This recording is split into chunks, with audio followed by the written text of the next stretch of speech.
తెలంగాణ స్టైల్లో chicken curry చాలా చాలా టేస్టీగా ఉంటుంది. రుచి వాసన అదిరిపోతుంది. ఇలా వండితే మీ ఇంట్లో 10 ఇండ్ల పొంటి వాసన కొట్టాల్సిందే, గుమగుమలాడిపోవాలి. ఇది వేడివేడి అన్నంలోకి తింటే ఇంకా చాలా చాలా బాగుంటుంది. అమ్మమ్మలు నాయనమ్మలు గుర్తుకు రావాల్సిందే ఈ కూర తిన్నప్పుడు. అంత మంచిగా, అంత ఘాటుగా, అంత టేస్టీగా, అంత మంచి వాసనతోటి చాలా చాలా బాగుంటుంది. ఎలా చేసుకోవాలో చూపించబోతున్నాను. ఫస్ట్ అయితే 1 కేజీ చికెన్ని శుభ్రంగా వాష్ చేసుకొని అందులో నీళ్లు లేకుండా చూసుకోవాలి. తగినంత పసుపు వేసుకోవాలి. నాన్ వెజ్లోకి ఎప్పుడైనా పసుపు మంచిగానే వేసుకోవాలి. కారం 3 టేబుల్ స్పూన్లు వేసుకుంటున్నాను. కారం కొంచెం స్పైసీగా రెడ్గా ఉండేటట్టు చూసుకోవాలి. ఇంట్లో పట్టించింది అయితే ఇంకా చాలా బాగుంటుంది. కారం గట్టిగా తినే వాళ్ళైతే 4 టేబుల్ స్పూన్లు అయినా వేసుకోవచ్చు. ఉప్పు తగినంత వేసుకోవాలి. అన్నీ సరిపడా నేను ఇక్కడ చికెన్ కలుపుకునేటప్పుడే వేసుకుంటున్నాను.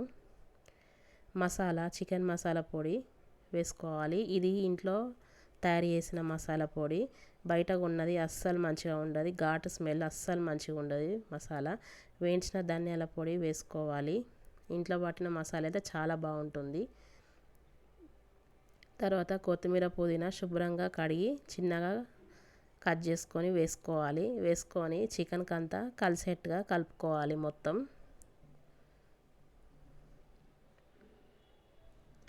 ఇలా చికెన్ని కలుపుకున్నాక ఒక 15 నిమిషాలు టైం ఉంటే 15 నిమిషాలు పక్కన పెట్టుకోండి.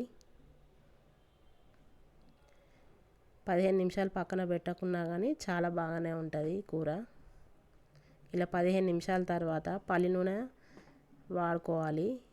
ఇందులోకి పల్లి నూనె వేడయ్యాక 3 ఉల్లిపాయ ముక్కలు కట్ చేసి వేసుకోవాలి. వేసుకొని ఎర్రగా అయ్యేంత వరకు వేయించుకోవాలి. నాన్ వెజ్లోకి ఎప్పుడైనా కానీ పల్లి నూనె అయితే చాలా చాలా టేస్ట్ ఉంటుంది, రుచి కూడా బాగుంటుంది. ఇలా ఉల్లిపాయ ముక్కలు ఎర్రగా అయ్యాక అల్లం వెల్లుల్లి పేస్ట్ వేసుకోవాలి. 3 టేబుల్ స్పూన్లు వేసుకుంటున్నాను నేను. నాన్ వెజ్లోకి అల్లం వెల్లుల్లి పేస్ట్ ఎక్కువగానే పడుతుంది. తక్కువగా వేస్తే కొంచెం నీసు వాసన వచ్చి టేస్ట్ బాగుండదు, అందుకే కొంచెం మంచిగానే వేసుకోవాలి. తర్వాత టమాటాలు 3 మిక్సీ జార్లో పట్టి వేసుకుంటున్నాను. వేసుకొని ఒక 5 నిమిషాలు టమాటాని కుక్ చేసుకోవాలి. మూత పెట్టుకొని మీడియం మంట పైన 5 నిమిషాల తర్వాత టమాటా ఇట్లా కుక్ అయ్యాక ఇందాక కలిపి పెట్టుకున్న చికెన్ని ఇందులో వేసుకోవాలి. పోపులో వేసుకొని అంతా కలిసేట్టుగా కలుపుకోవాలి. మంట చిన్నగా పెట్టుకొని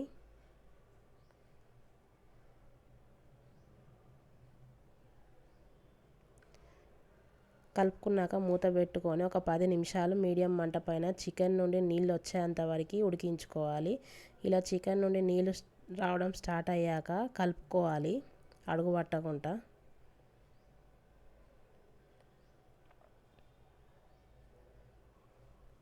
ఇలా కలుపుకున్నాక మళ్ళీ మూత పెట్టుకొని ముక్క మెత్తగా పడేంత వరకు ఉడికించుకోవాలి చికెన్ని. మధ్యలో మధ్యలో కలుపుతూ ఉండాలి 15 నిమిషాలు, లేకపోతే తొందరగా మాడిపోతుంది.